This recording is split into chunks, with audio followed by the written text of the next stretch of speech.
Hi everyone, can you hear me? Can hear you. All right, beautiful. Good day, everyone. How are you doing? I'd really like to hear our responses in the chat box. Well, before we start, I'd really like us to give a little bit introduction of ourselves.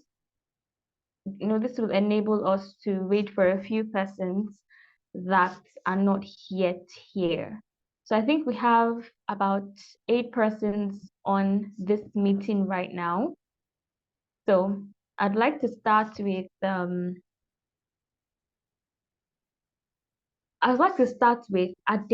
Adepeju. So please introduce yourself, tell us who you are, tell us what you do, just give us a short introduction of yourself. Thank you.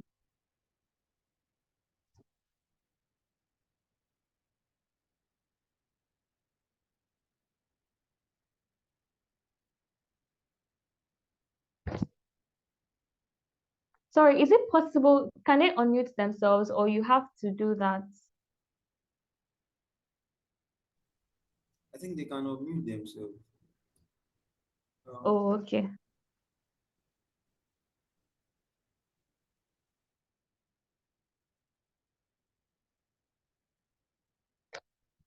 Okay, since Adepeju is not ready, can we have someone else that is bold enough to introduce themselves before we start?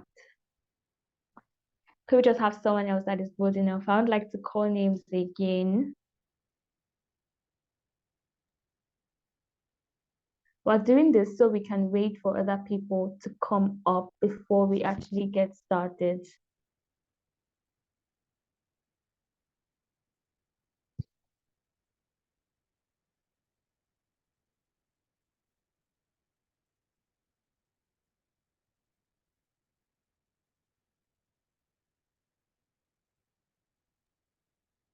Okay, since Okay. nobody's Good, okay. okay. Good evening, everyone. My name is Oluwatosin Idowu. Yes, I'm a student of Lautech. I'm a public speaker and I'm passionate about personal development. As well, that's basically everything about me. Just that's all. Oh wow, that's beautiful. It's nice to have you here, Oluwatosin. Thank you so much for speaking. So can we have someone else speak? Just give a short introduction of yourself, like Oluwatosin has done.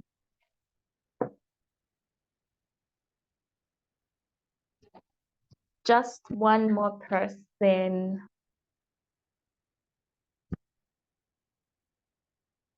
Okay, I think people are coming in already. I like that. Please share this link with your friends. Tell them to hop on the call. It's going to be a very transformative moment. So don't be selfish.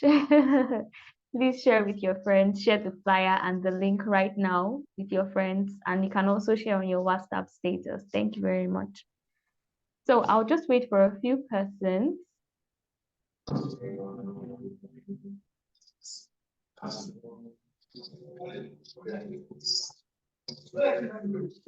I think someone wants to talk.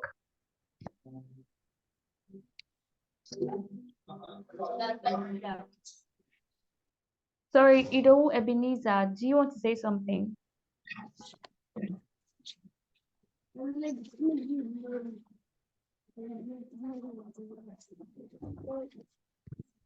Ido Ebenezer, could you? Okay, thank you. Does anyone want to introduce themselves before we start right now? I guess as we start the conversation, would like to talk. All right, so let's start. Good day, everyone. Hi, everyone. It's such a beautiful evening, isn't it? Welcome to this Mind Shift Convergence with a team upgrade, which means to enhance, improve, and advance to a higher level of quality, functionality, and performance. As we all know, The visionary behind this event is Patrick Oyedele, and he has established and assembled an amazing lineup of speakers. So this webinar will be holding today and tomorrow, and we'll be learning how to build, maintain, maximize relationship and money matters, how to re-engineer your mind for exponential results, how to live healthy while pursuing excellence, and the power of the belief system. You see, I cannot wait to listen to all that the speaker has for us. And this is an online event, and you should never miss it for anything. But I'm so sure you'll be wondering who is speaking. My name is Greatness Latono, and you can call me the Global MC. And I'm super excited to be your compare for today. Thank you, everyone, for listening to me. So today we'll be having two speakers speak. The first is Dr. Mosope, and the second is Dr. Ajekiigbe. But before we have the speakers come up, I would like to still speak with the audience or even the convener. So I'd like you to, tell us why you came up with the team upgrade. You mentioned that it's a mind shift, convergence. So I'd like Patrick to come up and tell us, okay, what's the aim behind upgrade? Just let us know why you came up with upgrade. Thank you. All right, thank you so much, Greatness. I want to express my gratitude to everybody on this call. Thank you for joining in, and we are so happy. Me representing the team now, we are so happy to have you on this call. The mindset behind the upgrade webinar is such that doesn't matter the level where you are, it doesn't matter which the level of your achievement or your results, there's always more. Some days ago we shared a post saying that the largest room in the world is a room for improvement. There's always space in that room.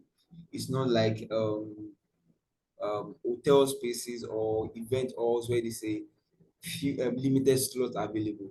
In the room for improvement, there's always space for everybody. So the upgrade webinar will help us to look at key areas of our lives where we can upgrade our mindset, upgrade our inputs, then by so doing, upgrade our results too. So we'll be looking at the foundation of the whole thing, like the essence of God, the essence of God factor. Then also we'll be looking at the essence of finance, the essence of money wisdom in upgrading ourselves. Also, we'll be looking at the aspect of health, and we'll be looking at the aspect of relationships. Relationship is a catalyst, so we'll be zooming in that area also in order to upgrade and turbocharge our results. So be expectant. Please let all distractions away so that you can focus. And this is an awesome flight. You would have been seeing picture of robots on the rocket on the flyer.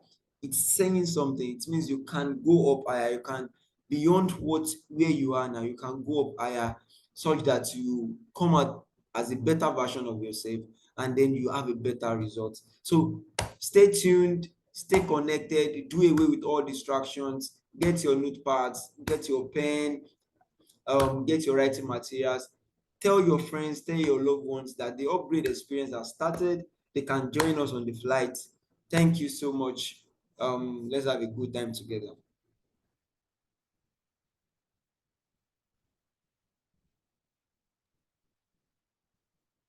Thank you very much, Mr. Patrick. And I'm sure that our audience are ready for an upgrade. Now, to start the flight, I'd like to introduce our first speaker. And before then, I would want to read his biography. So the first speaker we'll be having right now is Dr. Mosope Orugun. He was born to late Abiodun and Mrs. Fumilayo Orugun, and is a native of Ikoyi, situated in western Kogi State. However, his formative years were spent in Oro and Ilorin, Kwara State. Camera is on, He though. had primary and secondary education in Oro, is a devoted believer in Jesus Christ, is married to Ayola, and is the proud father of two boys, Ireolua and Monifeolua.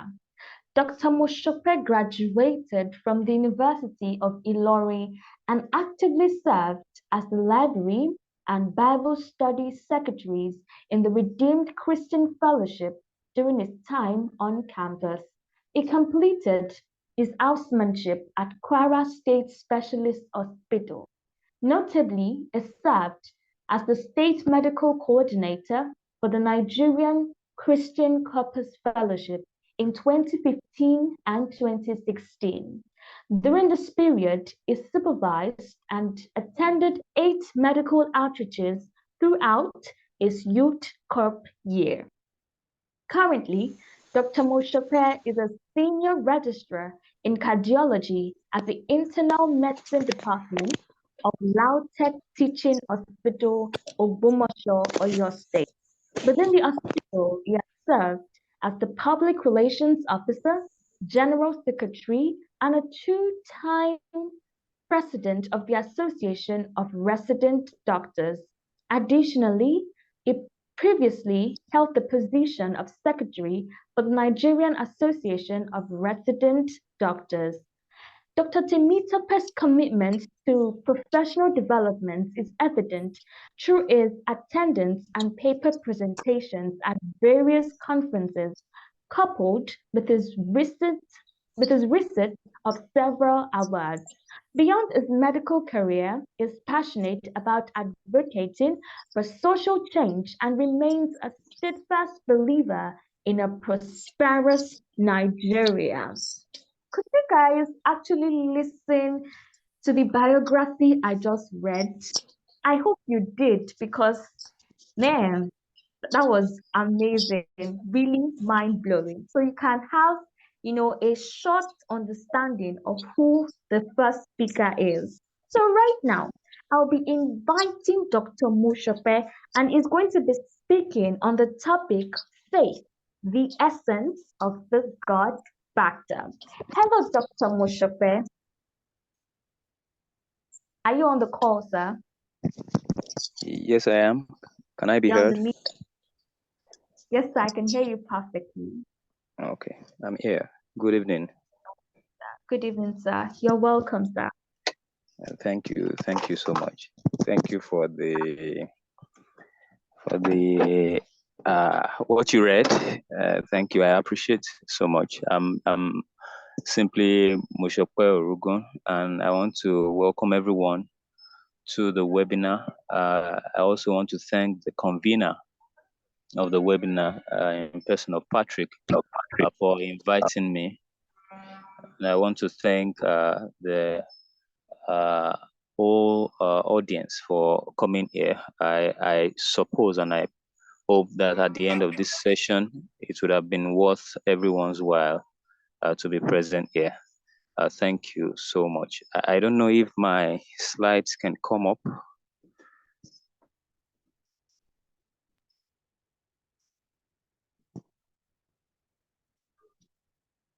Okay, so again, I'm Mosope Orugun, and the topic I've been given to speak on is on faith, the essence of the God factor. Please kindly go to the next slide. Okay, so it is important that in our lives we realize the power that faith holds. And it is also important that we pay attention to how we prosecute life. Our faith, to start with, is gotten from the Greek word pistis, or the Hebrew word emuna.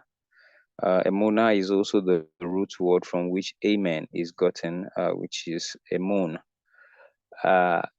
And then God factor, I'm defining terms now. God factor is a dependence on God to do what we cannot do in our strength. and we'll talk about this better down the line. To go further, the full persuasion in the ability of someone or something can also be termed faith. The Oxford Dictionary actually defines it in two terms: a complete trust or confidence in someone or something, or the second definition is a strong belief in the doctrines of a religion based on spiritual conviction rather than proof. I find the second definition quite interesting because, uh, generally speaking, it is assumed that that which faith can prove or provide is not within the realms of facts or within the realms of reality, but would make efforts to also see how that may be considered differently. Can I have the next slide, please?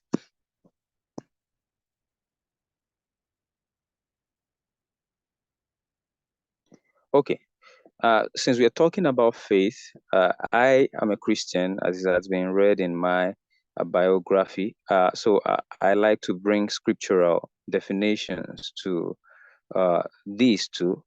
The scripture says in Hebrews 11, verse 1, it says, now faith is the substance of things hoped for and the evidence of things not seen.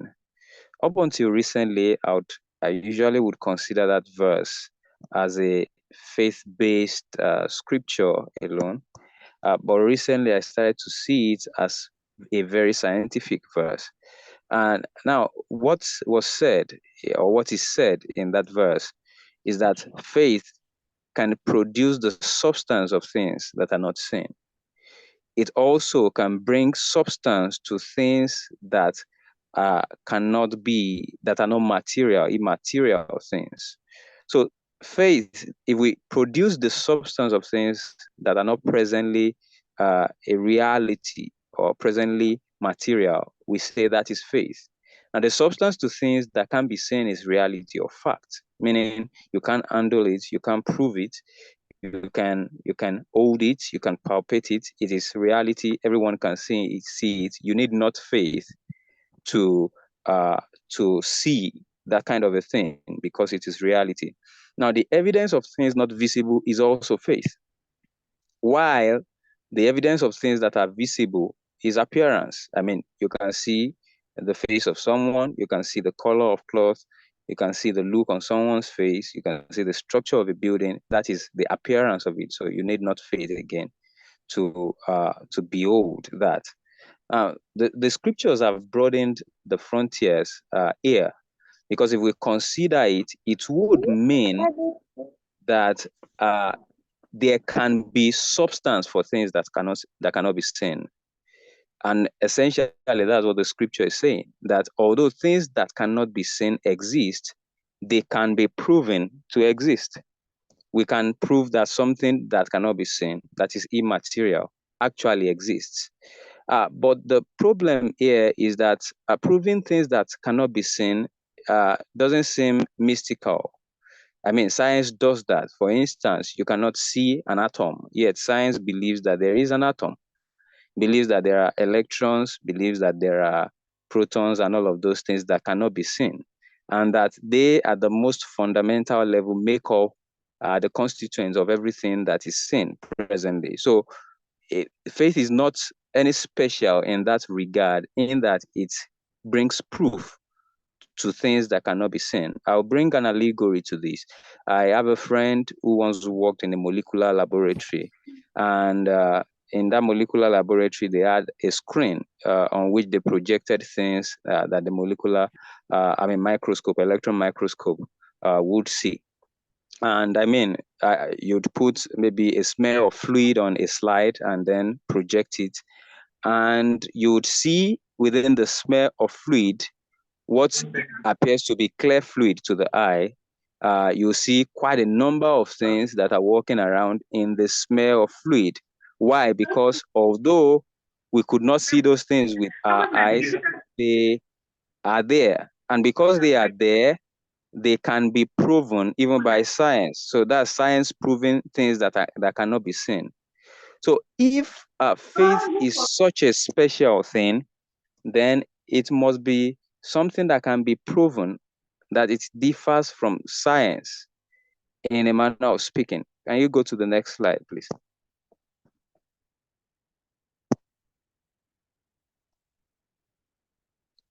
The next slide. Okay. So how does faith differ from science? That would be the question, because that is the question that we frequently run in for those of us that apologize for faith. How does it differ from science? Now, faith shows the proof of the invisible. Science also shows the proof of what is not visible to the eyes. But the scripture says, again, I'll draw my line of thought from the scriptures in verse 3 of Hebrews 11, that through faith we understand that the worlds were framed by the word of God, so that things which are seen were not made of things which do appear. Now, before faith, the only existing reality is God's word. That's a scriptural standpoint. And that's actually the standpoint, that before the existence of faith, or before the activation of faith, God's word was the only thing that was present on earth aside God. The word of God was what was present. Now, Hebrews 11:3 tells us that it is by faith that we actually understand that everything that was made came out of something that did not exist, and that the very fundament of everything that was made is the word of God. So faith exists only after the word of God. Now, when the word of God is spoken, the scientific basis of what actually happens is that out of the word of God are produced the elements of things that are to be made. For instance, if I speak a word and I'm able to bring up the element that makes, say, a plastic, and this again is scientifically proven, because before anything is made, man comes on the stage and declares that this is what we want to make. And from that declaration of what he wants to make, the forces of nature start harmonizing themselves together to see to the production of that thing, of course, with his participation. But everything starts with the man that has spoken the word. So man essentially continues to replicate, in a manner of speaking, that which God did, as recorded in Hebrews 1:11:3, that by faith we understand the acts of God, which were that he spoke at the beginning when there was nothing, and then the things which he spoke came to be. And that is the substance of faith. That is the essence of faith. Now, science only records and acts on the things which have been made. Of course, if you're following the line of discussion, you would hear that things did not exist until the word of God came forth. And after the word of God came forth, things started to exist in their most fundamental form. And it is upon those things that already exist now, by the reason of the speaking of the word of God, that we have science operating. And it is by the operation of science that we have the production of the things which we see in the material world. So essentially speaking, science records and acts upon that which faith has procured. And that is the way it happens. And this is the argument that I put forth usually when people talk about faith against science. Now, science is not against faith. No, not at the most fundamental level. Science actually works on what faith has accomplished. Now, faith brings from the immaterial realm to the material realm, and science works on that which has been brought to the material realm to make it a standing, palpable reality. And that is what faith does for us. Now, it is upon this thing that creation, the theory of creation, stands. And even for those that believe in the theory of evolution, it is also upon this that the theory stands, that there cannot be nothing, there cannot be anything out of nothing in the scientific term. So science is limited by whatever is available. Meanwhile, faith procures something out of nothing, meaning that faith brings to the fore that which science can act upon. So essentially, this is what is important that we note, that faith is the ability of a man to understand that which the word of God has procured and made available, and that science can work on. And you give me my next slide, please.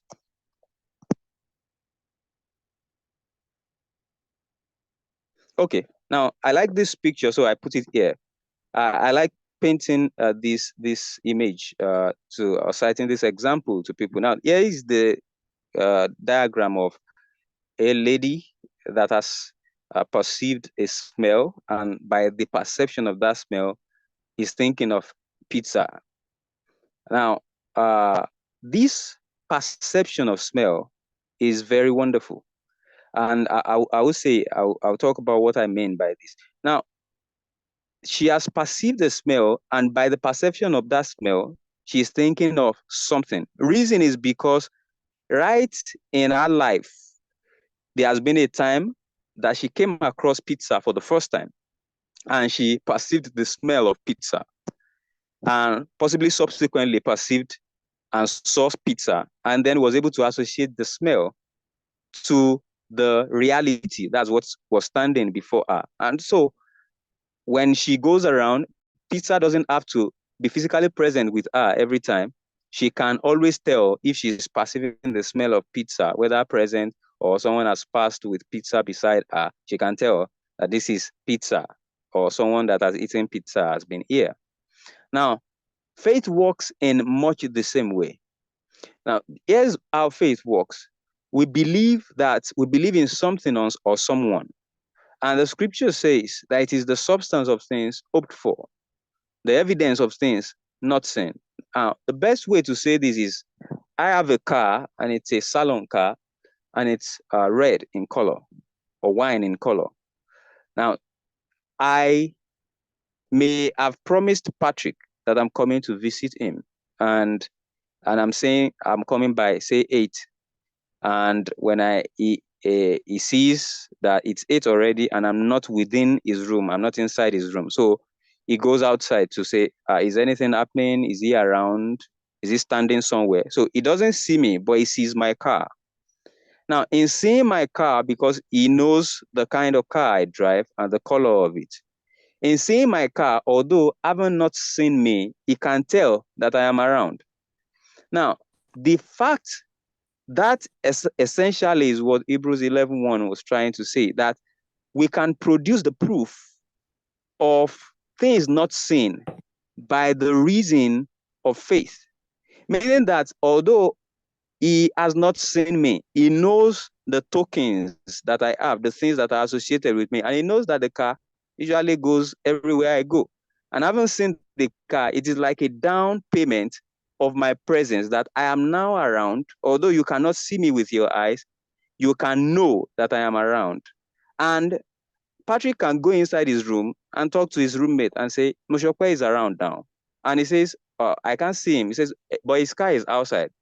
And the roommate can also rest easy, saying, okay, he is around. Although we cannot see him, we know the things that are associated with him, so we know that he is around. Faith works in this way. Just as this person is perceiving the smell of pizza and knows that there is pizza, faith works like that too. That although you cannot see it, you may not even be able to explain it, but you know that it is a reality. Pizza is a reality, although I cannot see it, but I know that it has been around here because I can perceive the smell of it. Faith works essentially in this way. Next slide, please.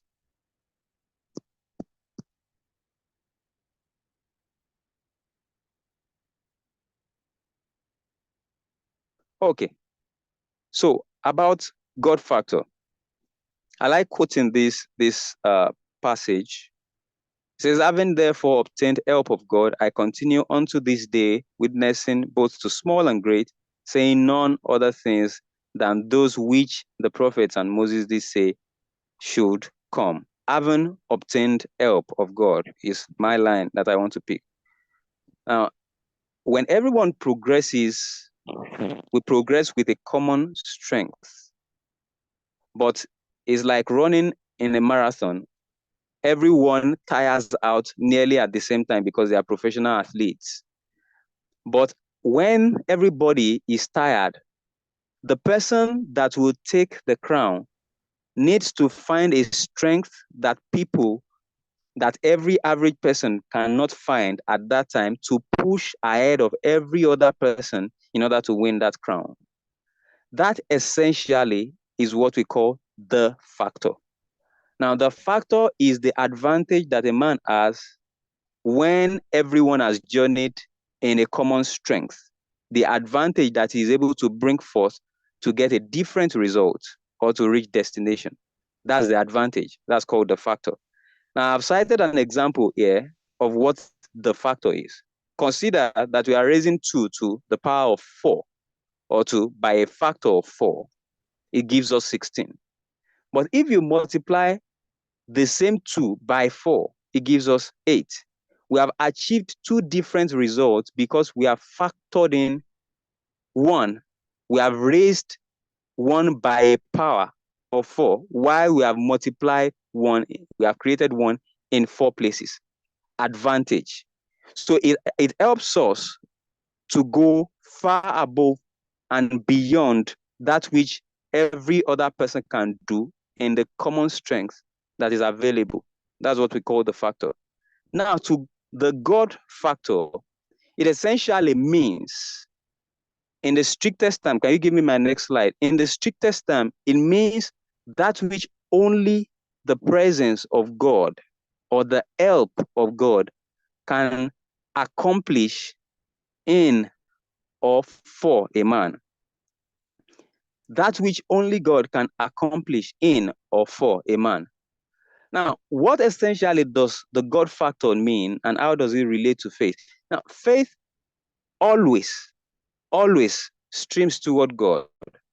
Always. I know that we keep using it, in very secular terms, and that is fine. But faith always streams toward God. Now, faith is no secular terminology, really. It's a highly mystical and very spiritual terminology. There can be no faith without God. And I put here an example. For instance, most of us will say, I believe in myself, or I believe in you, or I have faith in myself. Essentially, what we are saying is that I have faith that I acknowledge that there is a deposit in you, or maybe yourself, or maybe myself, that makes me capable of seeing a mission through. And apparently, that capability was placed there by someone, because we didn't invent it. And if we did not invent it, then it must have been placed there, put there by someone. And I argue that it was put there by God. So every capability, every belief that you have in a thing or in someone or in yourself, you are essentially acknowledging that there is a master, a skilled and intelligent God somewhere that has put the capability to achieve a thing in that person. And that is the essence of the God factor. Faith always streams toward God, always looks to God, always seeks God, and always believes in God. In speaking about faith, we speak about the most basic commonality that we have with God. It is the most basic God nature in human beings. Whether the person chooses to believe in God or not believe in God, faith is the most basic God nature that has been installed in every human being. Every human being believes in something. If he doesn't believe in God, he believes in himself, essentially believing that there is a capability within him that has been placed there not by himself, but that can enable him to see a mission through. Or else he believes in God, again, which means that he believes that there is a God and that he is capable to help him see things through. In Hebrews 11:6, it says, without faith, it is impossible to please God. For he that must come to him must know or must believe that he is, meaning that there is God, and that he is, and that he's a rewarder of them that diligently seek him. Essentially, that if we must come to God, we must have faith, because he is also a God of faith. We must share with him a common ground, and in sharing the common ground, we'll be able to relate with him. Just imagine that you come to someone who speaks just Hausa alone and you don't understand Hausa and you want to speak to the person. Well, your best bet is maybe sign languages. God help you if you're not good with sign languages, then you don't have any way to commune with the person. And this is just about talking with the person. So if you do not have the same language that you speak with the person, then you cannot say that you have come to the person. Although you may be standing right in front of the person, you still have not come onto the person, because the person requires that you are able to speak in his language. Now, faith is that language of God installed in every man. Therefore, every man has a capability of having faith. Now, he may say he has faith in another thing. It may even be in a tree. Some people have faith in stones, have faith in all manner of things. But faith in itself is the capability that there is an ability installed by someone that you do not fully know, that you cannot reach by your hands. Someone that put it there before you came on the scene. It is an acknowledgement. And that acknowledgement must be there anytime we come unto God. Next slide, please.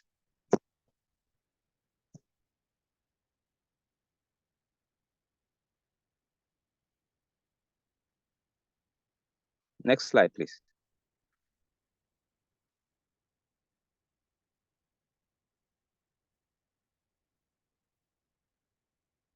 Okay. So I already said this. Now, the question, which I think is my major aim here, is in the strictest terms, what is the need for God? It's a necessary question that we often do not ask, but what is the need for God? Now, we've said quite a number of things, but are these things actually the need for God? What is the need for God? This is necessary because whatever it is that can be done without God needs not God. For instance, we can succeed without God. You can pass an exam without God. I mean, you can be the best graduating student, the best student in your class without God. You can have a good marriage without God. You can be rich without God. You can be a role model without God. You can be well behaved without God. Have good children without God. Stay faithful to a partner without God. So if you can do all this number of things without God, then why exactly do you need God? Now, because I try to stick to the rudiment of the issues. And I think this is possibly the most potent question against having faith. That if I can achieve this much without God, then why do I need him? Next slide, please.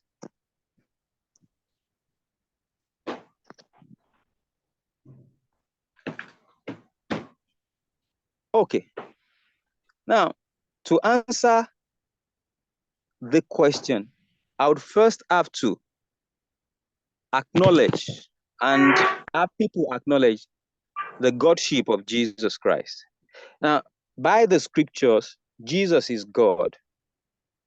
Now, John 1:1 says, in the beginning was the Word, and the Word was with God, and the Word was God. 14 says that, and we beheld his glory, glory as of the only begotten of the Father, full of grace and truth. And in 1 Timothy 3:16, it tells us that great is the mystery of godliness, that God came in the flesh, was believed in the world, died, was believed upon by men, was resurrected, and received up in glory. Great is the mystery of godliness.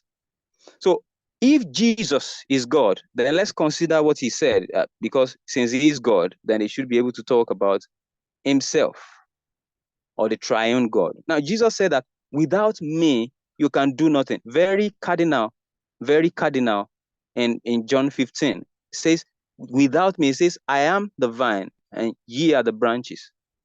It says, every branch that does not bear fruit, my Father taketh away. But the ones that bear fruit, he prunes so that they may bear much fruit. It says, for without me, you can do nothing. Now, that statement is quite powerful because actually, in the physical world, you can do a lot without Jesus. You can do a lot without God. Like I said, you can marry, have a good life, essentially, without God. So what exactly is Jesus? What does he mean by saying, without me, you can do nothing? You see, We can do a lot and not do anything. We can achieve a lot and not have anything. Now, you will be able to tell in your life that you have achieved some things that you set your mind to do, but there was this one thing without which every other thing will be counted as dung. For instance, some of us that have had the privilege and the hallowed opportunity to love someone, maybe someone of the opposite gender, you will see that if you may pass an exam on the same day someone tells you that it doesn't love you. And you see, the exam that you have passed will make no sense to you at all again. Reason is because without that thing, every other thing essentially amounts to nothing. So what Jesus is saying is not about how much you cannot do without him. He's essentially talking about the fact that although you can do a lot without him, you can behave, you can have a lot, amass a lot, but everything summarily amounts to nothing without him. There are people that have come to the end of their lives, maybe on the deathbed, and in spite of everything that they have achieved, they have regrets as though they have not done anything with their lives. Reason is because you can do a lot and still do nothing. And Jesus is saying that without God, nothing has really been done. I mean, you have not scratched the surface of anything, because the essential things that matter in this world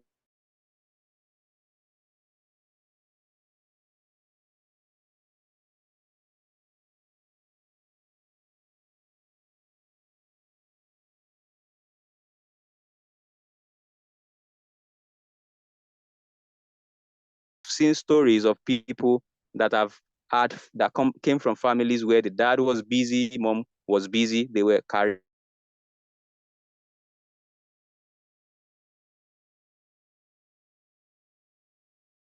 And I say, why was it really worth it that you left us like this, that you didn't tend to us like this, that you gave us to someone else to take care of? At the end of the day, everything that has been achieved amounts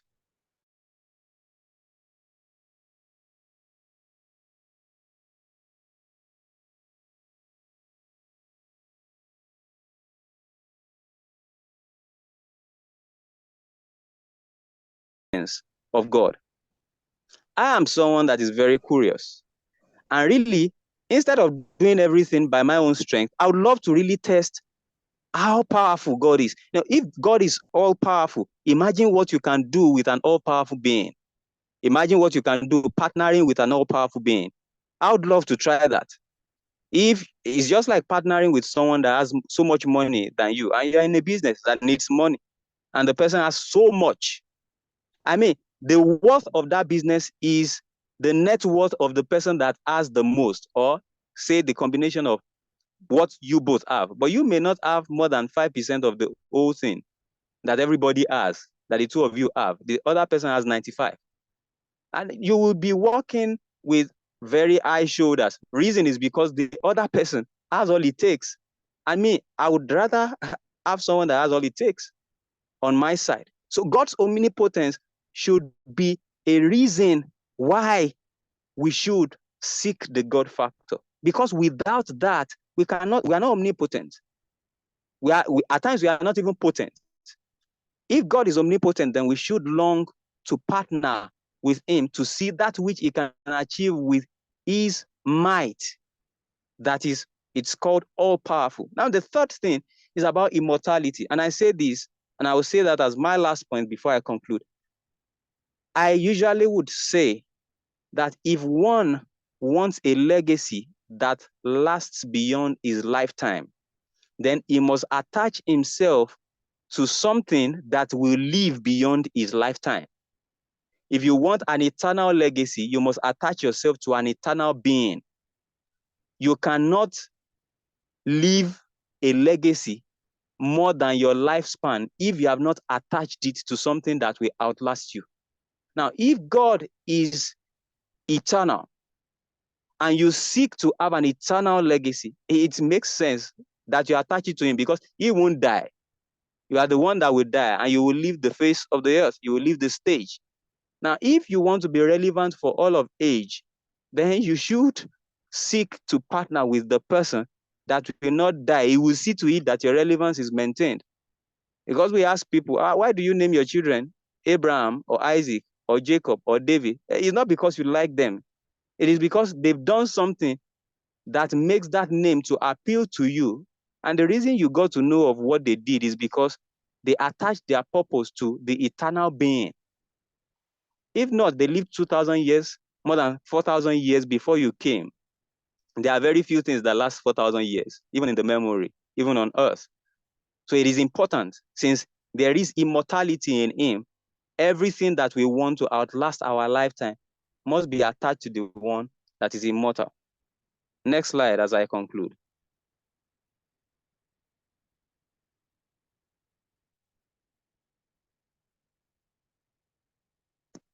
Now, the crux of the matter is that we need help. And really, we need a lot of help, and we need it consistently. You will likely need help, the same help you needed some time ago, you likely need it again. And if you need help consistently, it then makes sense that you should seek a partner that is reliable enough to also provide help consistently. Humans can wish and want to help, but they cannot help consistently. It is not because they are not good. It is because the nature of man is such that he also has limitations, no matter how abundant in resources he is. Now, God is both ready and willing to help tirelessly. Now, that which we cannot do for ourselves, God is willing to do for us, and not do it once and tire out. He is willing to do it consistently like that. And there is, however, a requirement, and that requirement is faith. And I will take us back to that place that for he that cometh to God must believe that he is. If we will come to God, if we will appropriate his help, then we must first believe that he is. And that believing that he is the most fundamental factor. It is like saying that you are going to visit someone or traveling to a destination, and you do not believe that the person is at home. Then the point of your journey is needless. If we must come to God, we must believe that he is. And believe me, there are many things in this world that we will not achieve without God. Part of which we have said, everything that we do without God totally and summarily amounts to nothing. So there is the God factor, and faith is required to appropriate that advantage that only God provides. Thank you for having me.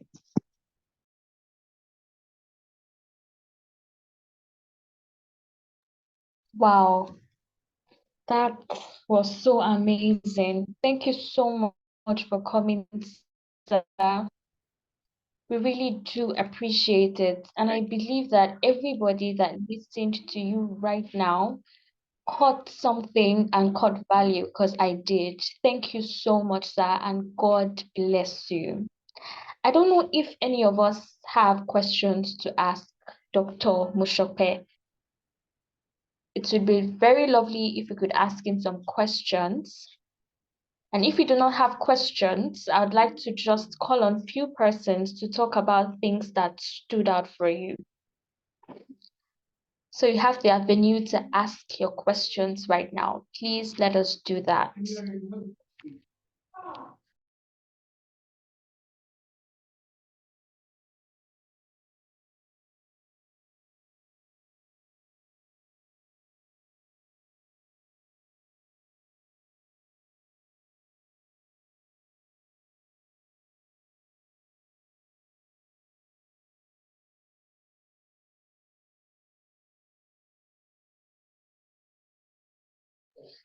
All right, it seems like none of us have questions, okay? So since we do not have questions, it seems like we understand everything that Dr. Mosope said. Okay, so I'd like to ask one of us or a few persons to just say something that really stood out for you out of everything is said, because I believe that we're all taking our notes.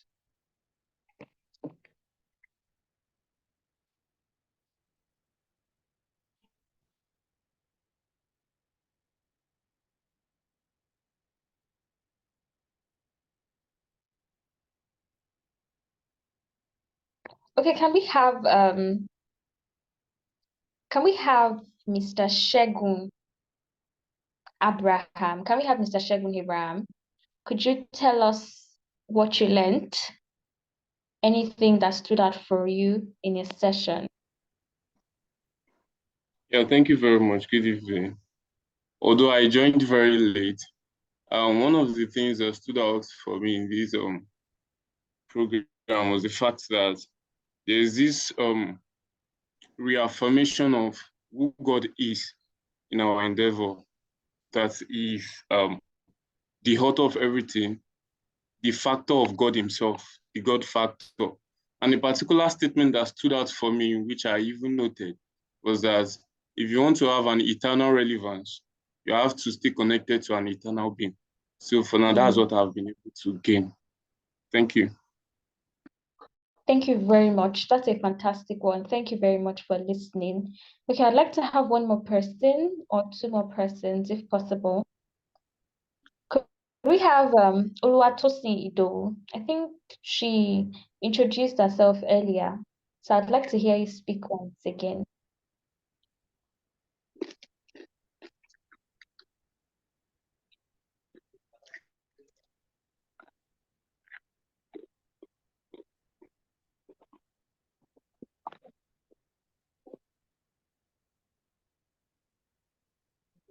Okay, it seems like someone else wants to say something. Are you joining? Okay, please go ahead.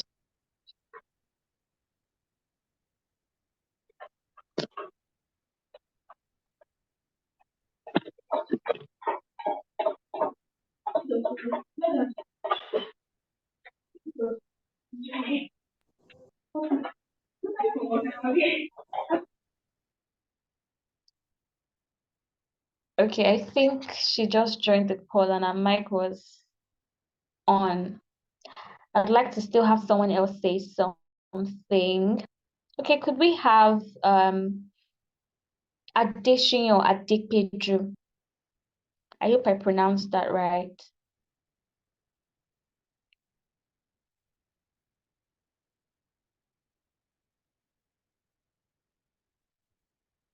Oh, okay. Oluwatosin says that she's in a noisy environment, so she cannot unmute her mic for now. All right, thank you very much.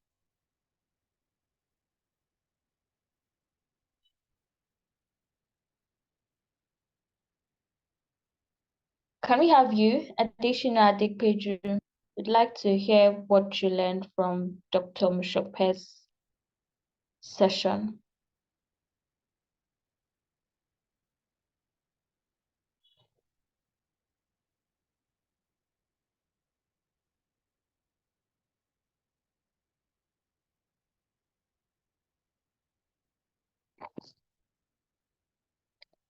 All right, it seems like we have a lot of shy people here. I guess I'll just do the honors. So I learned quite a lot in this session. It talked about faith, the essence of the God factor. And it said there can be no faith without God, and faith always streams towards God. And if you must come to God, you must have faith in Him. One thing that really stood out for me was if you want a legacy, you must attach it to God. And if you want to be relevant, then you should partner with God. Attach your purpose to the internal being who is God, and only God can provide help consistently. To be honest, his session was value packed. And like I said earlier, I learned quite a lot, and I hope everyone did as well. So right now, we'll be having another speaker. But before then, I would still like to say a big thank you to Dr. Mosope for coming on to speak. Okay. For coming on to speak. We really do appreciate you, sir. So right now, we'll be having Dr. Ajekiigbe. So I'd like to read his biography.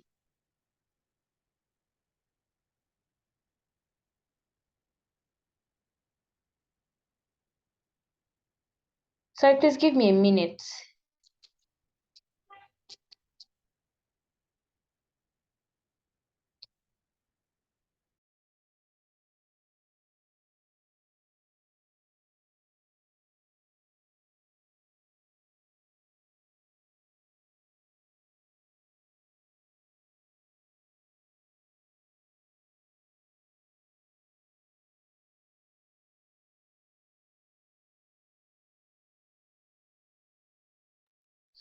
All right, so before we have Dr. Victor Ajekiigbe, we're going to be having a 6-minute video of on hypertension. So please let's sit back and listen. Thank you very much.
yourself. And if stress is continuous like that, it's going to damage your body. Number 9 is monitor your blood pressure. You're reducing your blood pressure, but you're not checking it. Please, as you can see, as I'm making this video, I'm already monitoring my own. Home monitoring is not possible. You can do it by yourself. Doctor, I have this smartwatch that can check blood pressure. They lie. Smartwatch has not gotten to the accuracy of this. So make sure that you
All right, thank you everybody for joining us. So now we'll be moving on to the next session. So our speaker is here already. Let me just go through his bio for us. So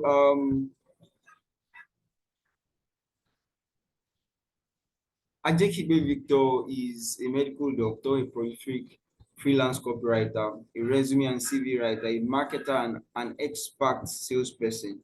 He holds certifications in copywriting, Google digital marketing, inbound sales, Adobe tools, and transformational leadership, among others. He's a Healthful 2020 fellow. Victor worked.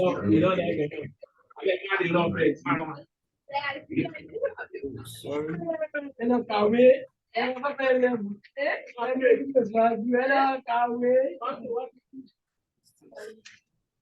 Sorry about that.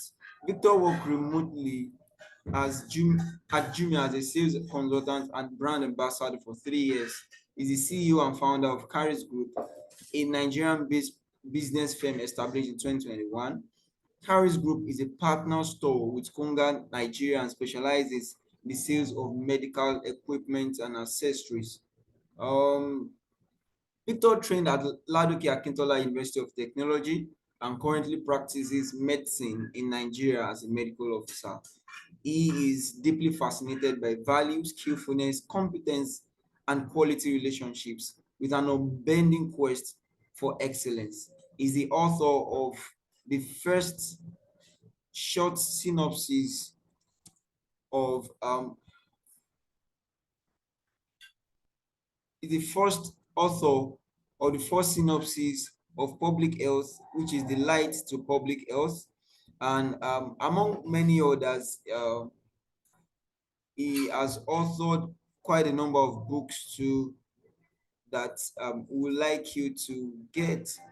Among them is Top Secrets to Winning High-Paying Jobs on Upwork, 5 Ways to Earn Online Doing Nothing, The Ultimate Guide to Mastery in Copywriting, and the latest one, Habits to Excellence. So we are so happy to have Dr. Victor in our midst. He ultimately loves connecting with great minds, and you can feel free to reach out to him via his email, victorajekiigbe@gmail.com, or bit.ly/Ajekiigbe So, Dr. Victor, we are so happy to have you on the call tonight. Thank you for joining us. And we hope that this session is going to be a worthwhile one for us and for you too, as you share from your wealth of wisdom. So, Dr. Victor, let's have you, sir. All right. Good evening, everyone. It's a privilege for me to be here. So happy. Thanks to the host and the convener of this event, Patrick Oyedele, and every other person who has played a pivotal role to make this program a success. It's my prayer that God will reward you and bless you. I won't be able to appreciate everyone, but I can see some faces I know. So my greetings to you all. Today I'll be talking briefly on sharing on the principles of healthy living as a major component of an excelling life. I know majority of us are students and some young adults, like working. But I just want to bring an awareness of the fact that no matter what you achieve in life, you might be on your way to becoming the next Elon Musk. You might be someone who is so passionate about community building, passionate about business and finance, passionate about whatever, even your career. But all still boils down to you having that body intact to become all that you dream to become. Are you getting what I'm saying? What I'm trying to say is that no matter what you want to become in life, you only have one body, and that's the only facility, the casing God has given you to become all you want to become. And the day you choke that body, that particular case, you choke it, and that case can no longer carry all you want to become, then they said that person becomes dead. I work in a very busy hospital medical center. So on average, a day, I get to see at least an average of 200 people thereabout. And out of them, I can see maybe 70 to 80% of people who are actually very, very successful and great. But then it all baffles me that you will see some people who actually, these people are loaded, these people are great people, but then these people are at disadvantage when it comes to health. And I'm glad to tell you that gone are those days when healthy living is like a mystery. In today's world, you can actually, determine how healthy you want to be. There are some things you can there are some lifestyle you can adopt today. There are some habits, and I like talking about habits. There are some habits you can sustain today that would actually grant you that healthy living.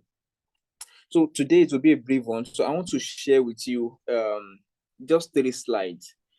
My talk will be around those 3 slides, and let's go. Let me share my screen so that we can see. Okay. So it says only the host can share screen in this meeting. Patrick, can you make me a co-host? All right, so I'll do that right away, sir.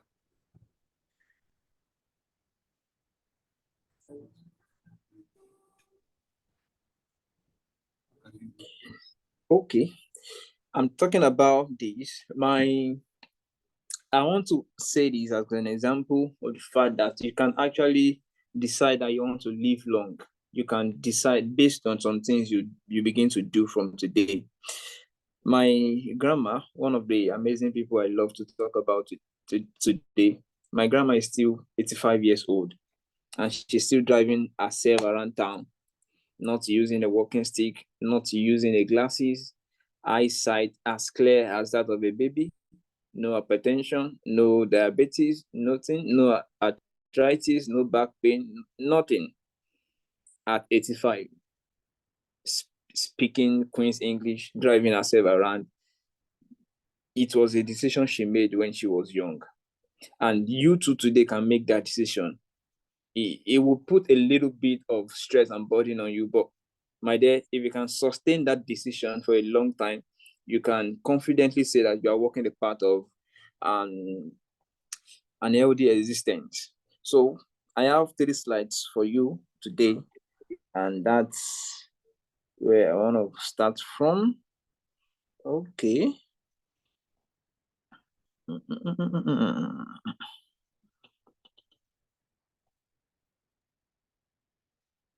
Okay, a minute.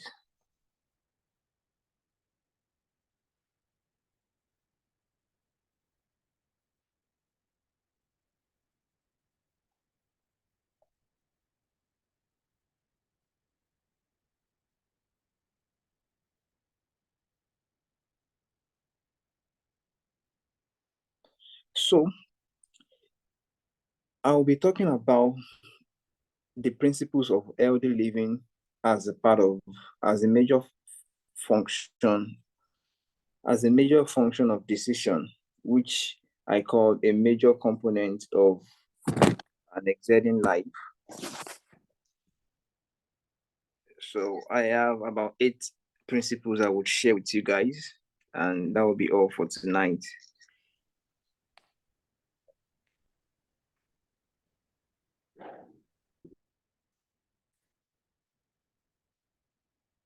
Okay, so let's go.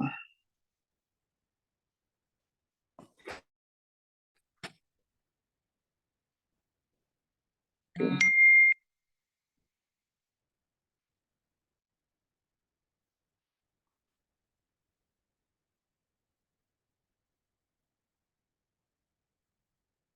So is my screen visible now? Yes, sir. All right.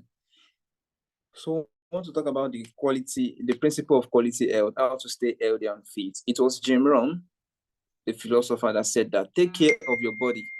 It's the only place you live in. You can build 3, 4 houses, one in Lekki, one in Dubai, one in Asokoro, Abuja. But I assure you, the only place you get to live in is actually your body. And the law of quality health states that it takes a healthy body to host excellence. Excellence can mean success. Excellence can mean, for some people, spiritual fire. Excellence can be 6, 7, 8 digits in your account in foreign currency. Excellence for you can be having your dream house, having your dream wife and children, whatever it may be. But it takes a healthy body to host those things. Your body is the only casing the Creator has given you to become all that you desire to be in life. Think about this. If a person becomes, if a person studies for 7 years, becomes a doctor, goes ahead to bag a master's degree, goes ahead to get a PhD, becomes a professor, and then the person has built 3, 4 houses, the person has a good wife, has kids, has all investments all over the nation. The person is a captain of industry, sits with noblemen and all of those things at the age of 40. So now imagine having achieved that, the person got diagnosed of a liver cancer. Then you'd be like, what's the essence of all those achievements? I'm trying to show you that the major achievements you can achieve in life is actually getting to a point where you can confidently say that, oh, I'm healthy. I'm healthy. I want to show you some things you can begin to say, to begin to do now, here and now, that you can confidently say that, oh boy, I'm healthy. Then you can check yourself. And also many people, you're still struggling with health, struggling with all of those things, struggling with treating malaria and all of those things every now and then. You can actually get over that. There was a time I used to be someone who falls sick those days very, very easily. Then, I go to the hospital almost every now and then. Then people tell me it's because I'm AA genotype. I say, because I'm AA genotype, does that mean am I cursed for being AA genotype? Should I be falling sick every now and then? Then until I discovered these principles I'm about to share with you, that you can actually live above sickness, in all honesty. It takes a combination of a fervent spirit, a sound mind, and a healthy body to attain and sustain excellence. So now, to the principles I want to share with you. Tips to stay healthy and fit. Number 1, remain active and get going. Exercise and work out daily. See, as simple as this thing is, for it's a very, very major and pivotal habit you have to sustain to be healthy. I don't know how God designed that thing called exercise and workout. I don't know, but science have proven that many of these non-communicable diseases, hypertension, obesity, diabetes mellitus, hyperalbuminemia, all of those things, hypercholesterolemia, all of those things can be prevented via exercise. And today, it's very easy. I'm someone who advertises taking it simple. I'm not talking about going to the gym every day, working out, lifting metals, and then you are trying to become the next Arnold. or the next James Bond. No, that's not what I'm talking about. What I'm talking about is that they are simple workouts, simple stuff you can do even in your bedroom that is tantamount to maybe going to gym every day. When I started this journey, there's this particular app I stumbled upon called Freeletics. Let me type it in the comment box for people who might want to check it out. So it actually it has a free and a premium version, but the premium version is also good enough for starters.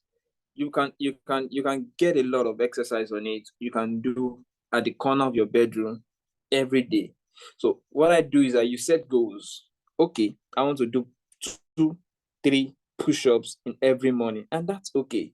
It will only take on seriousness and indiscipline not to achieve 1 or 2 push-ups every day, or you want to jog in your room for just 5 minutes. It will only take unintentional mindset not to do. Those things are very simplified and broken down to the simplest bits for everybody to do. Don't go for the major one that will wound your muscle or wound your bone. No, you're not trying to become a model. No, you are trying to stay healthy and fit. So there are exercises designed to actually get you there. So you can check that out later.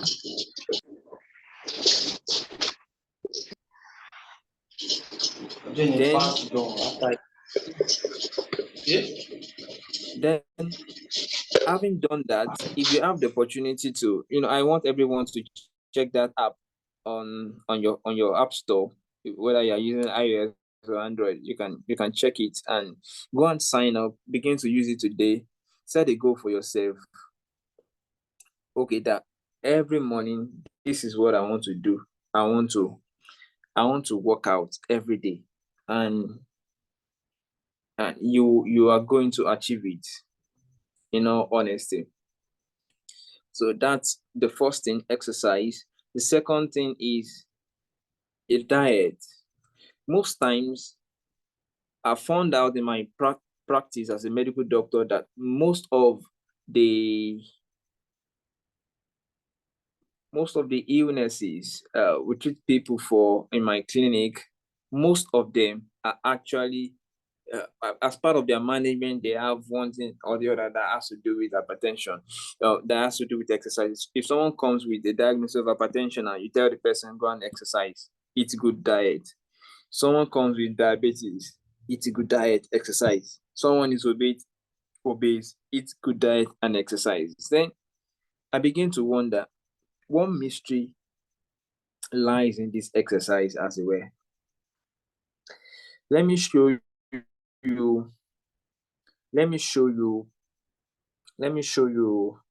what I'm talking about. Okay.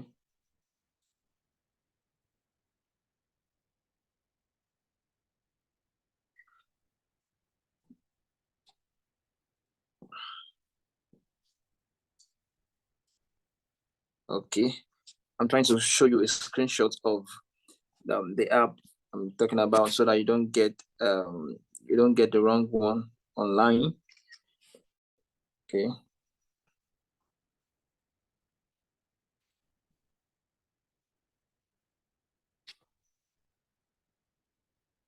Okay, I sent the picture in the picture already in the chat section. You can check it out.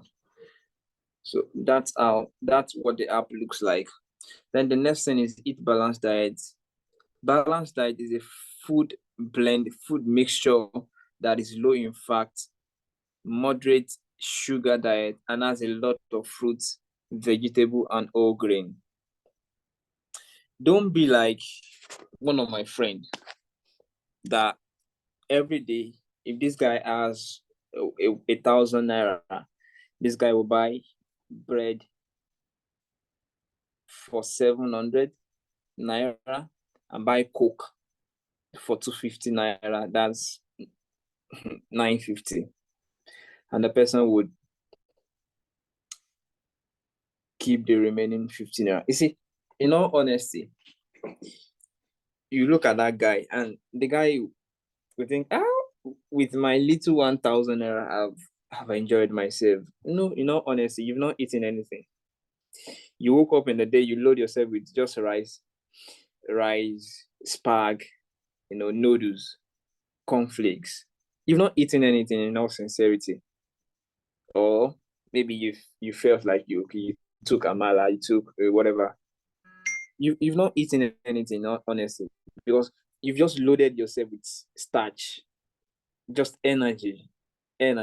Nowadays, when you buy stuff, foods, now they don't even write glucose, they don't write carbohydrate, they write energy, just energy. That's to show you that the only thing you are getting from those meals is actually starch, glucose, and that's not majorly what your body needs to stay healthy. Your body needs a lot of antioxidants, which largely are gotten from fruit and vegetable, vitamins and minerals. That's what your body needs to become healthy. Most of the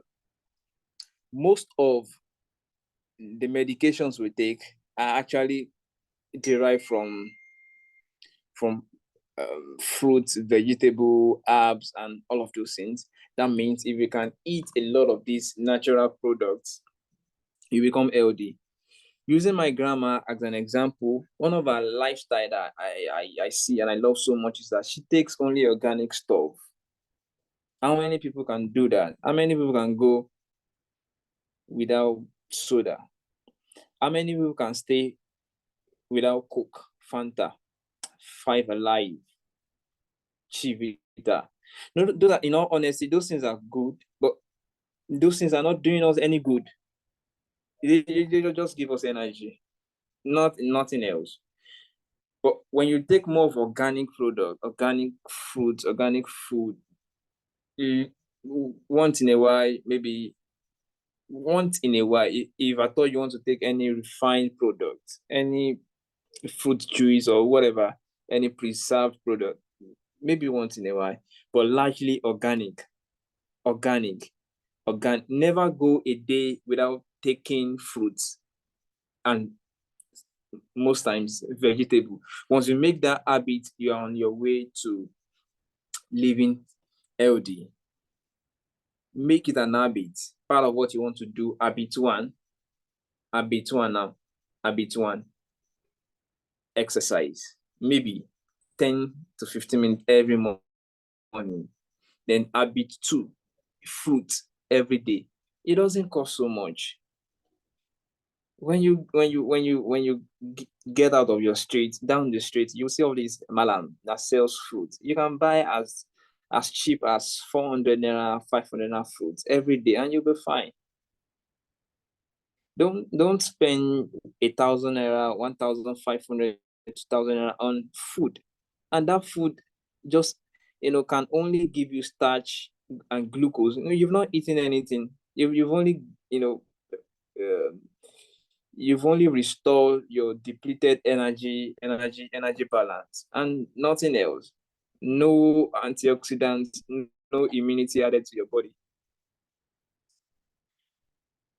I realized in my practice that there is nothing like, I'm talking about for Black people now. There's nothing like, malaria, mosquito bites me now, and I'm coming down with malaria. Most times you have malaria not because mosquitoes bite you. For people in the tropics, I'm talking about Black people now, the malaria you're coming down with is not a function of mosquito biting you. In all honesty, have you not noticed that sometimes you live happily, and truly, for the past 6 months, mosquito has not really beaten you, but you're having malaria symptoms? Then you're like, how come? I want to show you a secret that for Black people, all of us, because malaria is now endemic in our region. Endemic means it lives with us and we live with it. Just like COVID too. Everybody at the point had COVID, then we recovered, we developed immunity, and then everybody got going. So the malaria parasite too, Plasmodium falciparum, especially, all of us, we have a few number of them in our body system. Maybe it's scanty of them. But the reason why everybody is not coming down with the symptoms every day is because our immunity has been developed enough to handle them, to keep them a bit, to keep them in check. That's why if a white man comes to town, comes to Nigeria now, and maybe stays here, within a few weeks, the person would have a very severe malaria. The reason why we are not coming down with those severe symptoms is because the parasite has always been there in our system. Anytime you have those symptoms like, oh, I'm sick, it's not because you were bitten recently by a mosquito. It was because your immunity went low, and for that period was not able to handle the number of parasites in your body system. But if you can develop an habit of keeping your immunity intact, I'm telling you, you can live for 30-40 years without ever treating malaria. How do you improve your immunity? Take fruit and vegetable, don't depend too much on supplement. They do good, but then you can save your money and eat good food with it. Eat good food, rest, relax, do away with anything harmful. I mean, recreational stuff like alcohol, drugs, and co. Then the third thing I want to talk about is kicking unhealthy habits. There are some unhealthy habits that will kill some people early. Habits like smoking, excessive alcohol intake, drugs, recreational drugs like, tramadol, morphine, amphetamine, all those things kill early. Unsafe sexual practice. I see every single day in my clinic, ladies coming every single day. Oh, lower abdominal pain. Oh, my tummy is aching me. I'm having excessive discharge. I'm having itching vulva. I'm having this and that. When I go to pee, I feel pain. I'm urinating excessively.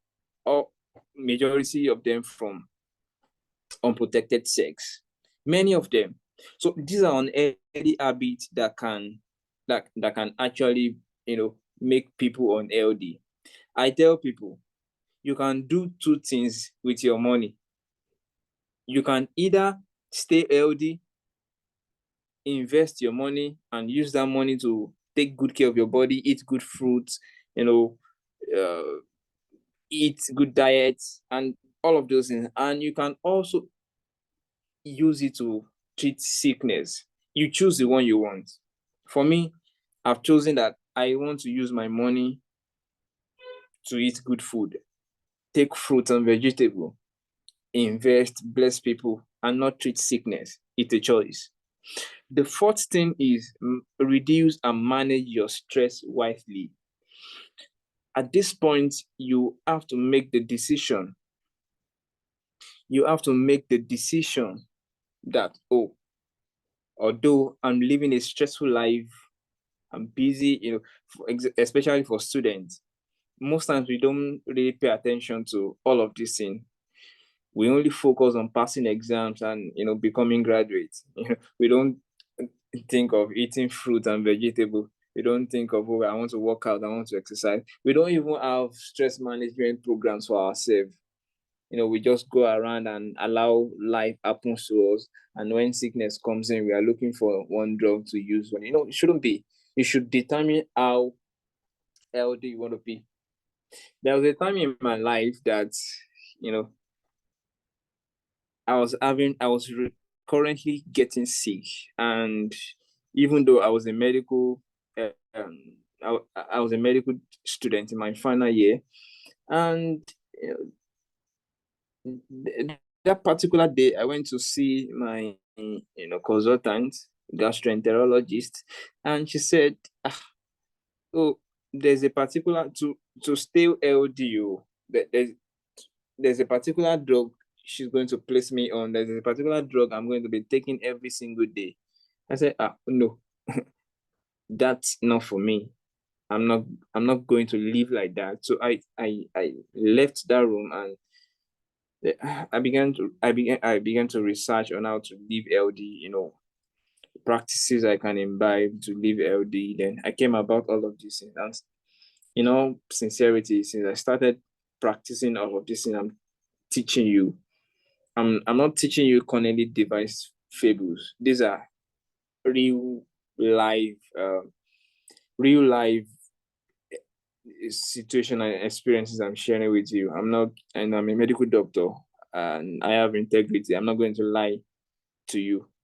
These things, work. They work. So you can either stay with them or use your money to treat sickness. The fifth one is stay hydrated. Take enough water daily. Take enough water daily. If you know the benefit that water does for the body, in all honesty, you really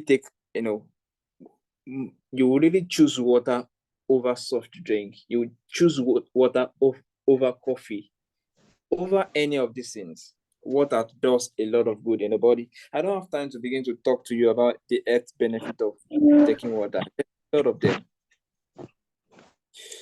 So even as part of my habits, I can screenshot one of my habit trackers and the application, and you can see. So there's one exercise, there's one eat good meal, there's one take enough water. In a day, at least, I would take like 3 liters of water. That's the normal maintenance for adults is around 2.5 liters to 3 liters.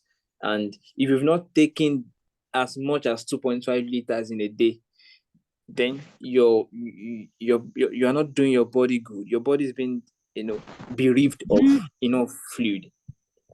Did you get that? So let's say if you are the type that takes such water in sachet, like what people call pure water, which is actually not pure. If you want to do that, at least you should take nothing less than 6 in a day. 6 in a day. If you are taking the bottled water, you should take nothing less than 4 in a day. That's just to keep yourself hydrated.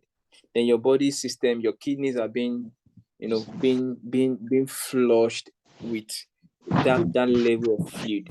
When that becomes your habit, you discover that you're living healthy and you're living fresh. There are some things that we pray and fast for that really doesn't need prayer, just needs habit. You just need to change your habit, change your eating habit, change your drinking habit, and that's all. I can remember there was a time I had a very severe skin problem. They call it dry skin. It was a big deal for me. It was a big deal. I kept using medication. I kept praying and fasting. If I'm to write any prayer point in church, the first on the list will be that, God, this dry skin, I want my skin to be soft. But honestly, I was just wasting my time, just stressing God, banging the gates and the doors of heaven on top of nothing. Then when I began to take regular fruits regularly, water regularly, then I discovered that, oh boy, I didn't pray, I didn't fast this time around, but I can see changes. You see that? So you can either go the way of spending money to take medications or spending the money to take care of your body. So the sixth thing is practice good personal hygiene. And I don't need to stress this. You've all sang it in primary school, in secondary school. You take your bath regularly. You brush your teeth twice daily. I know this sounds strange to so many people. So I don't need to throw out a questionnaire to sample those who do this. If you if you if you brush your teeth twice daily, you can raise up your hand. I can bet it with you that the ants that will be lifted up cannot be up to two. I can assure you. And if you want to take your bait in the morning. When you come back in the night, take your bait again. You brush your teeth in the morning, that's washing away all the debris that you've gathered all through the night. You wash it away. Then you go through the day. And as a matter of fact, do you know that most of the toothpaste, most of them, even the best of them, do not offer more than 12 hours protection. So if you brush your teeth in the morning, then count 10 hours from that time, no protection again. So the recommended practice is take your bath irregularly, once, twice, good. Then you can make sure you brush your teeth twice daily. Wash your hand habitually, especially if you are someone like me who works in a very aseptic environment like an hospital. Wash your hands regularly. I bet it is you if you're walking around maybe the hospital or a factory, you are going home on a daily basis with a load of microbes, bacteria. So wash your hand habitually. And number 7, I don't need to preach this to you in this current age. Make this a matter of urgency and emergency. Get vaccinated and stay up to date with your shot.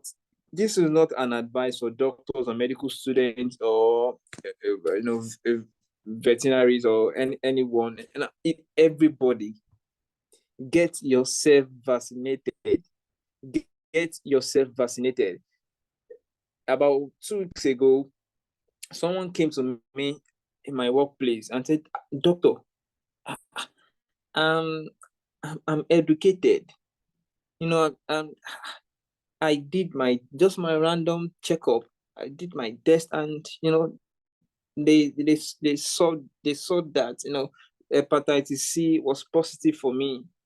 And the man was like, how come? I don't know how this came about. I've been living, I'm a serious guy. I don't sleep around. I don't drink. I don't. How can I be positive of hepatitis C? In my mind, I was very sober and very sad for this person, because this person is a very kind person. But viruses, infection don't care about how sincere and kind you are. Are you listening to me? Viruses don't care about how sincere, how good you are. What you can do is to stay vaccinated and stay up to date with your shot. All right. So wrapping up, please, hepatitis B vaccine out there, get a shot. Hepatitis C, get a shot. Tetanus, toxoid, get a shot. Yellow fever, COVID, get your shot up to date. Because especially guys, you go around sharing clippers at saloon, you never know the risk you are putting yourself, you're colliding with anytime you do it. If you have the money, get your personal stuff, your personal clipper, do you understand what I'm talking about? Yeah, no vaccine for hepatitis C, to the best of my knowledge, but others have a vaccine. You can get them and still up to date with your shot. So you never know, the person next to you, the person you are sharing shafts with, the person you are sharing clippers with might be positive or some of these things. So the take home point, the bottom line is that stay protected. And if you are working at a very dangerous environment, protect yourself. You're driving a bike, use your helmet. You're working at a workplace, at a factory, use your gloves, protect yourself. Working in the hospital, use PPEs, personal protective equipment. Then the last slide now. Go for regular checkups, monitor your vital signs, and check your organs if you have the opportunity. Just once in a while, check your blood pressure, your blood glucose level, and be sure you are fine. Just be sure you are fine. Just be sure, oh, I'm fine. You having one symptoms, whatever. Don't just neglect it and take it casual. Go check yourself up. Know what's there. Know why you're having that chest pain. Know why you're having that abdominal pain. Just go and check it up. It might be something you can treat early and begin to live healthy. And the last thing is don't bottle up. Don't bottle it up. If you are going to stress, fear, anxiety, and depression is another department entirely that we don't even have time to talk about, mental health. Don't bottle anything up. You need to speak with someone. Don't bottle up. Come out. Tell people, this is what I'm going through. This is what I'm feeling. I'm not happy. I'm depressed. Tell people. They would help you. The theme for the depression day, and I think 2, 3, 4 years ago was depression. Speak up. Just speak up. Let people know what you are battling. We don't die in silence. All right. And my final note is that whatever struggle you might be going through, act wisely. Remember that it didn't begin with you, and it's not peculiar to you. Someone else walked through those gloomy corridors and came out on the other side of light. You get it? You're having any health challenge, or it didn't start with you and it didn't end with you. Everything has a solution. Speak up. Speak up. So the last thing I want to do now is that I want to recommend a particular app for you that will really guide your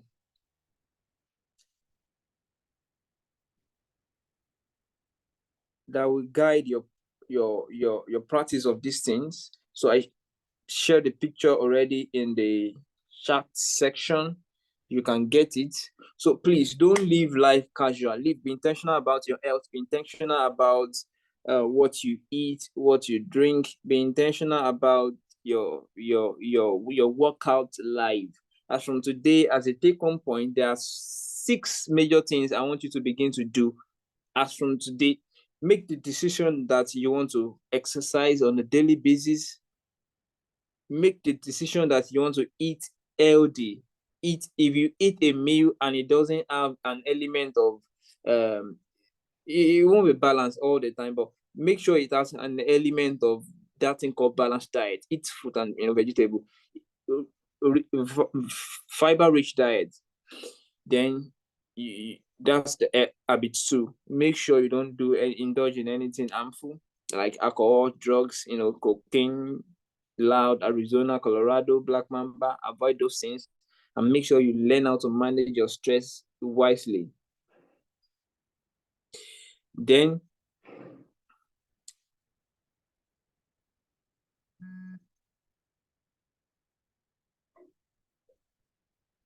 the last thing is that make sure you stay vaccinated and go for regular checkup. I can't overemphasize that. And if you do that, I assure you that you'll be good, you'll be healthy.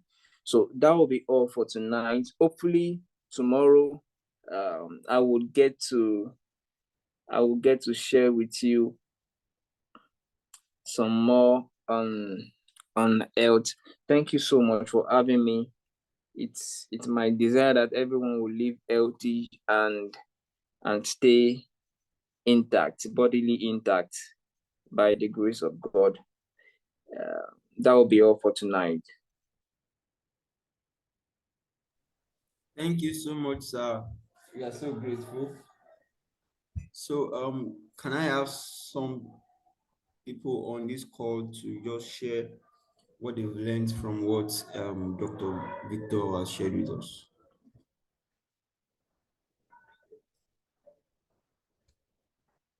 What was the striking thing that you learned?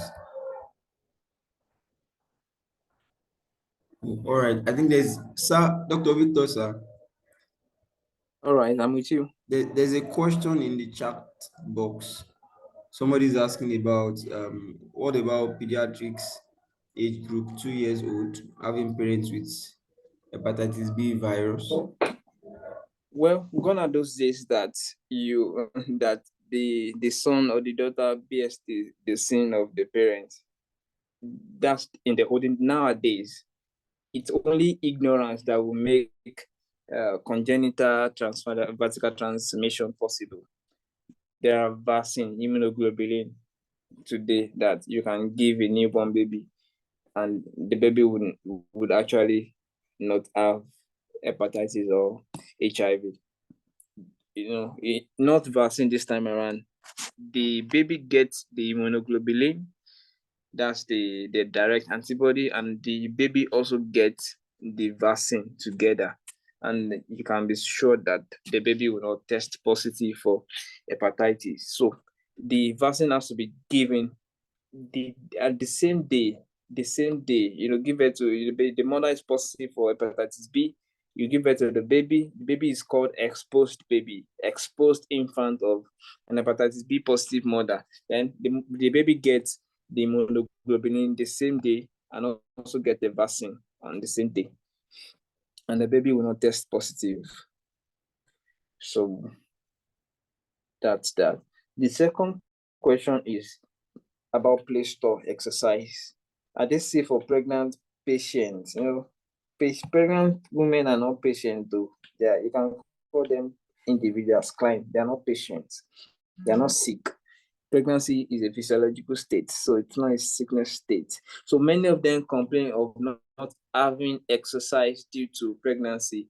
The only exercise permissible and recommended during pregnancy uh, is in third trimester, when the mother is close to term, close to delivering the baby. That's getting closer to 38 weeks. They call it Kegel exercise, Kegel, Kegel exercise. Just to that exercise is not really to stay healthy or to be fit or whatever.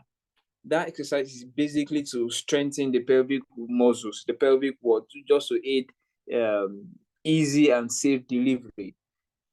The bottom line is that pregnant women don't need workout or exercise to stay fit, because especially first trimester, if a pregnant woman exerts herself physically too much, it can lead to miscarriage or loss of pregnancy, especially in the first and second trimester.